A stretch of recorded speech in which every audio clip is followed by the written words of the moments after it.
நிறைய பேர் பார்க்குறீங்க, கிட்னியில் ஸ்டோனு இல்லை டயாலிசிஸ் போகிறாங்க, சிறுநீரகம் ரொம்பவே பாதிப்பு இருக்குது, சிறுநீரகத்தால் தன்னுடைய வேலை தான் செய்ய முடியலன்னு காமிக்கிறது. இதுக்கெல்லாம் நம்ம என்ன பண்ணுறதுன்னு தெரியாத நிறைய பேர் யோசிச்சுட்ருக்காங்க. சிறுநீரகத்தில் கல் இருக்குது, கல்லுனாக்க ஏதோ ஒரு விதமான ட்ரீட்மெண்ட் எடுத்துட்டு கல்லை வெளியில் தள்ளி விட்டுருக்கீங்க. ஆனாலும் கல் திருப்பி திருப்பி வருது. கல் திருப்பி திருப்பி வர்றதுக்கு என்ன காரணம் அப்படின்னு எல்லாருக்கும் அதுக்கு தெரிய மாட்டேங்குது.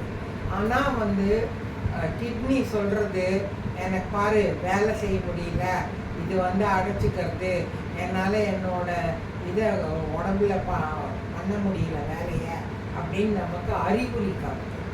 ஸோ இந்த மாதிரி கிட்னி ஸ்டோனு இல்லை கிட்னியில் ஃபுல்லாக ஏதோ ஒரு இன்ஃபெக்ஷன் ஆகி கிட்னி வேலை செய்யும் விடமாட்டேங்குது. உடம்பு நம்மளுடைய பாடி அது வேலை செய்ய விடாதனால அதனோட சக்தி குறைஞ்சிது.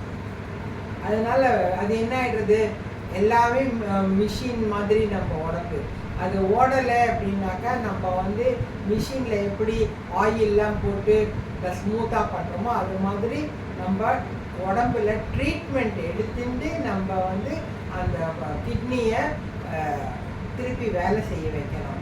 அது நமக்கு நல்லது பண்ணுறதுக்காக அது நமக்கு அறிகுறி காட்டுது. பாரு என்னோடது வேலை செய்ய மாட்டேங்கிறது, ஏதாவது நீங்கள் எனக்கு செய்யுங்க அப்படின்னு அது சொல்கிறது. இதுக்கு நம்ம அக்குபங்க்சரில் பாயிண்ட்ஸ் எல்லாம் இருக்குது. நீங்கள் அதை பார்த்து அதில் ட்ரை பண்ணுங்கள், உங்களுக்கு நல்லாவே